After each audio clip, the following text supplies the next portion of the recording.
Hello guys. आप लोग के लिए फिर से एक नया टॉपिक लेकर आया हूँ जो सबसे महत्वपूर्ण टॉपिक है। और देखिएगा कि इस टॉपिक से आपका जेपीएससी में या यूपीएससी बीपीएससी में क्वेश्चन पूछेगा ही। देखिए, चाहे बौद्ध धर्म हो चाहे जैन धर्म हो, यहाँ से क्वेश्चन पूछते ही हैं। तो बौद्ध धर्म और जैन धर्म से रिलेटेड मैं क्वेश्चन लाया हूँ, जो चैत्य और विहार के बारे में बताया हूँ। अशोक सम्राट जो थे मौर्य साम्राज्य के, उनके द्वारा बहुत सारे जो विहार बनाए गए उनके लिए टॉपिक आपको आज लाया हूँ। तो आज जो है बिखरा बिखरा टॉपिक जो अलग अलग जगह पर लिखा हुआ रहता है, जो आप लोग नहीं समझ पाते हो और वहां से क्वेश्चन हमेशा पिक करते हैं, तो उसको मैं आज एक जगह पर समराइज करके एक टॉपिक के रूप में, एक चैप्टर के रूप में आपको दे रहा हूं, ताकि आपको एक ही जगह पे काम कर जाए, आसानी से काम कर जाए। तो देखिए, एक चीज हम सीधा सीधी याद रखिएगा कि अशोक सम्राट जो थे, उसने 4 गो गुफा का निर्माण किए। आप लोग को पता होगा कि अशोक सम्राट मौर्य साम्राज्य के अंतर्गत सबसे महत्वपूर्ण सम्राट था, मजबूत सम्राट था, इसलिए इसको अशोक महान भी कहा गया। धम्म यात्रा चलाए गए। एक दिन मैं इस पर भी टॉपिक पर एक बना दूंगा चैप्टर, एक कंसेप्ट बता दूंगा कि अशोक का शासन काल कैसा था, कलिंग युद्ध कैसे जीता था। आज मैं लाया हूं अशोक सम्राट के द्वारा एक गुफाएं का निर्माण किया गया। उसके अशोक सम्राट के द्वारा 4 गो गुफा का निर्माण किया गया था। और 4 गो गुफा का जो निर्माण किया गया था वो बराबर की पहाड़ी में किया गया था। तो एक लाइन में बोला जाए कि बराबर की पहाड़ी में, बराबर की पहाड़ी में, और बराबर की पहाड़ी कहाँ है सबसे पहले? तो देखिए कि जहानाबाद जिला, गया जिला से 24-25 किलोमीटर दूर पड़ता है। उत्तर में जहानाबाद जिला 25 किलोमीटर डिस्टेंस है गया से। और जो जहानाबाद जिला है, यहाँ पर एक पहाड़ी है, उस पहाड़ी को बोला जाता है बराबर पहाड़ी। उस पहाड़ी पर 4 गो गुफा का निर्माण करवाया था अशोक, और 4 गो गुफा का निर्माण किया था, जो चारों गुफाओं को अलग अलग नाम से जाना जाता है। जिसमें से एक का नाम था लोमस ऋषि गुफा, दूसरा का नाम था कर्ण चौपर गुफा, तीसरा का नाम था सुदामा गुफा, और चौथा का नाम था विश्व झोपड़ी गुफा। ये चारों गुफाओं का निर्माण अशोक सम्राट के द्वारा करवाया गया, जो पत्थर को काट करके करवाया गया, पत्थर को काट करके किया गया।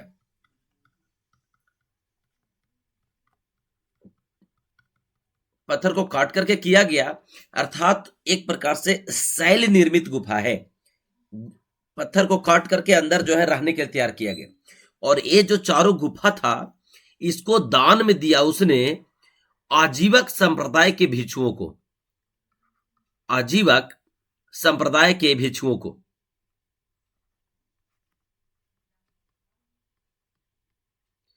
आजीवक संप्रदाय के भिक्षु को दान में दे दिया रहने के लिए। तो देखो, ये जो टॉपिक है, ये टॉपिक हमेशा क्वेश्चन पूछता है। देखिएगा, ये चारों गुफा में से यूपीएससी में कम से कम 2 बार क्वेश्चन पूछे गए हैं, बीपीएससी में क्वेश्चन पूछे गए। इस बार जेपीएससी का एग्जाम होने वाला है, तो ज्यादा चांसेस है कि अगर गुफाओं से क्वेश्चन उठाएगा तो यहां से उठाएगा ही।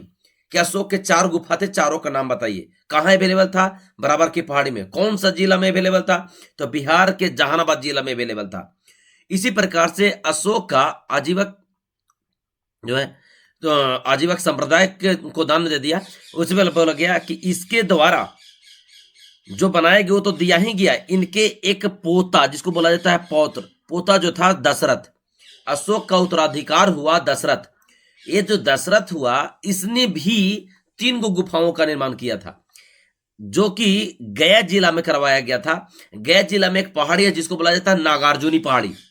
तो नागार्जुनी पहाड़ी पर 3 गुफा का निर्माण जो है से करवाने का काम किया था दशरथ ने। तो क्वेश्चन ये भी पूछ सकता है कि नागार्जुनी पहाड़ी पर गुफाओं का निर्माण किसने कराया, अशोक ने या दशरथ ने? तो बिल्कुल भी नहीं घबराना है कि कौन करवाया था। तो दशरथ के द्वारा नागार्जुनी पहाड़ी पर करवाया गया, और अशोक के द्वारा बराबर की पहाड़ी में करवाया गया। अशोक के द्वारा जहानाबाद जिला में करवाया गया, और दशरथ के द्वारा गया जिला में करवाया गया। नागार्जुनी पहाड़ी पर 3 गुफाओं का निर्माण किया।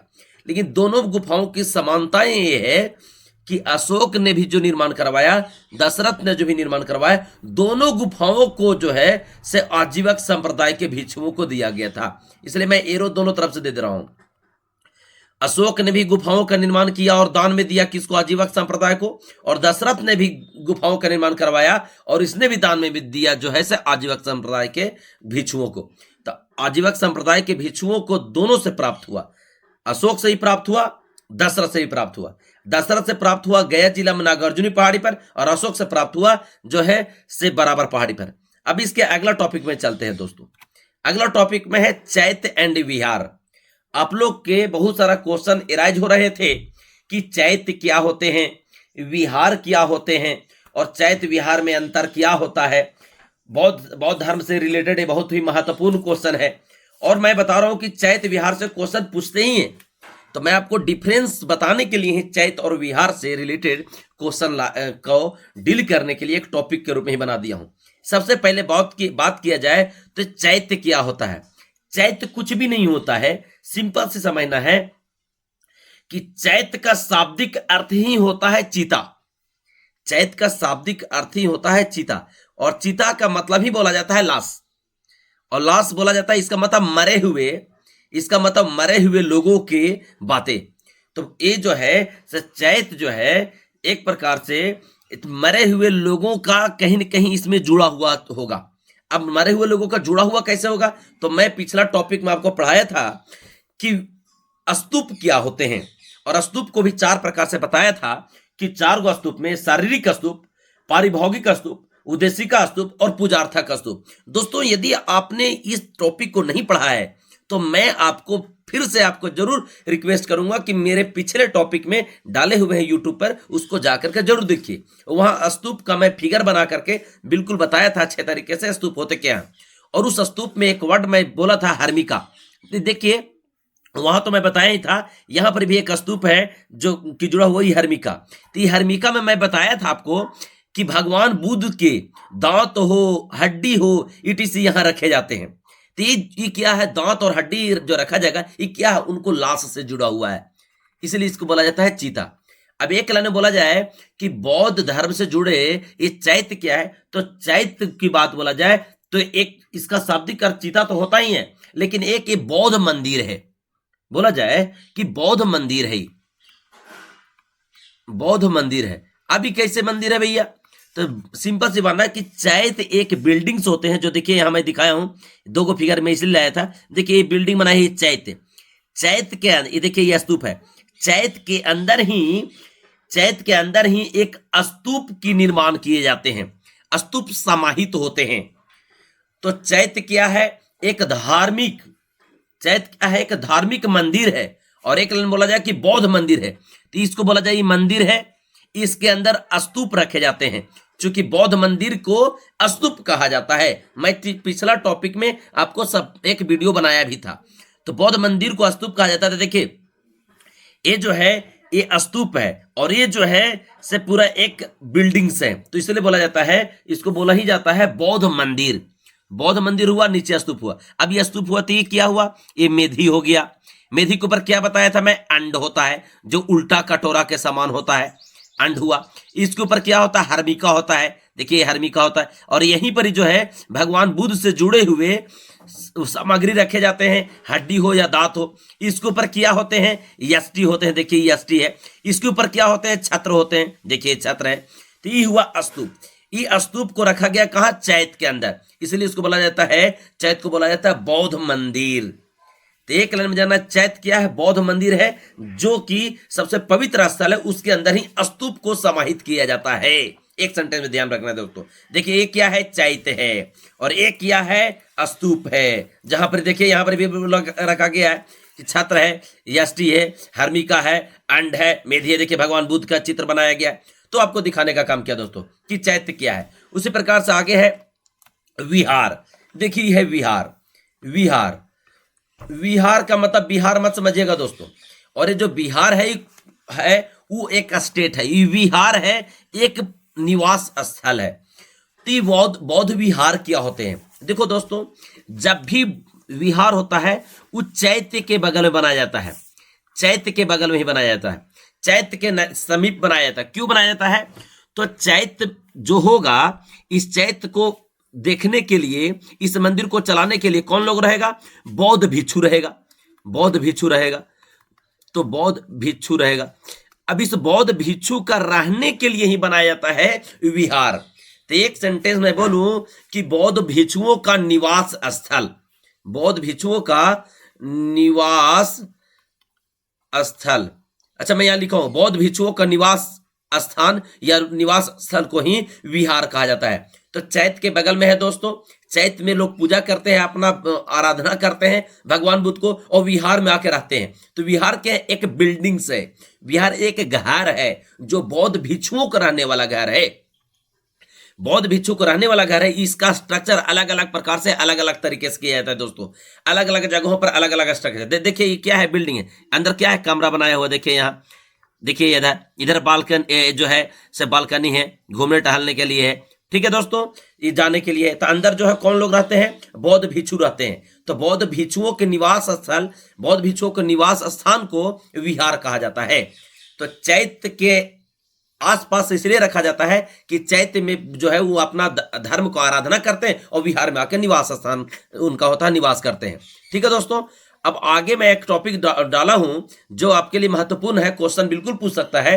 प्रमुख बौद्ध स्थल कौन कौन है, प्रमुख बौद्ध स्थल कौन कौन है, इसको ध्यान में रखने की जरूरत है दोस्तों। इसको ध्यान में रखिएगा। महाबोधि मंदिर जो है बोध गया में अवेलेबल है, बिहार में, इसको ध्यान में रखिएगा। कहाँ है, देखिए मैं चित्र के माध्यम से दिखाया हुआ बिहार में है। उसी प्रकार से द वाट थाई मंदिर एक है। ये वाट थाई इसलिए बोला गया दोस्तों क्योंकि ये मंदिर थाईलैंड के द्वारा बनाया गया, और वो कहां बनाया गया, कुशीनगर में बनाया गया, उत्तर प्रदेश के कुशीनगर में, इसलिए इसका नाम पड़ा वाट थाई मंदिर। ये क्या है, उत्तर प्रदेश में, उत्तर प्रदेश के कुशीनगर में दोस्तों। ठीक है दोस्तों, उसी प्रकार से महापरिनिर्वाण मंदिर है, ये भी उत्तर प्रदेश में है। तो उत्तर प्रदेश में वाट थाई मंदिर है, महापरिनिर्वाण मंदिर है, ये सबका बौद्ध धर्म से जुड़े हुए बौद्ध स्थल है। ये भी कहा उत्तर प्रदेश में दोस्तों। उधर उत्तर प्रदेश में एक और जो है स्तूप है, धमेक स्तूप, ठीक है, और उसी के बाद एक और है चौखंडी स्तूप, ये भी उत्तर प्रदेश में दोस्तों। तो 4 गो महत्वपूर्ण बौद्ध स्तूप जो है उत्तर प्रदेश में है, बहुत ही फेमस, वर्ल्ड फेमस स्तूप है। कभी कभार क्वेश्चन पूछ देता है दोस्तों, ये हिस्ट्री में क्वेश्चन पूछ सकता है या कल्चर में भी क्वेश्चन पूछ सकता है। यूपीएससी के कल्चर में क्वेश्चन पूछे गए हैं, हिस्ट्री में क्वेश्चन पूछे गए हैं, तो ये क्वेश्चन कहीं भी पूछ सकता है। द वाट थाई मंदिर, महापरिनिर्वाण मंदिर, धमेक स्तूप, चौखंडी स्तूप उत्तर प्रदेश में है। उसी प्रकार से बिहार में महाबोधि मंदिर है जो कि बोध गया में है।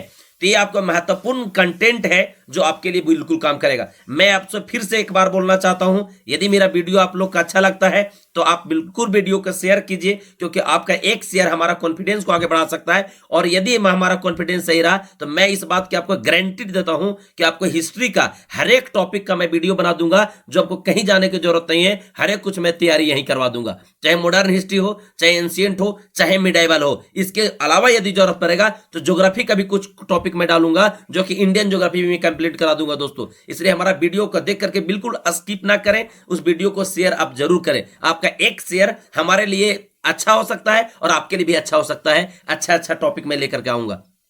दूसरा, बेल आइकन बिल्कुल दबाइएगा ताकि सबसे पहले वीडियो आपके पास पहुंचे। और आप लोग दोस्तों कमेंट नहीं करते हो, हमारा वीडियो अच्छा लगता है या नहीं लगता है, उस वीडियो के बारे में आप जो है देखने बाद कमेंट जरूर करें। और उसी कमेंट में आप ये भी लिखें कि आगे आपको कौन से टॉपिक की जरूरत है। आप अगले टॉपिक के बारे में आप बोलेंगे कमेंट में, उस टॉपिक के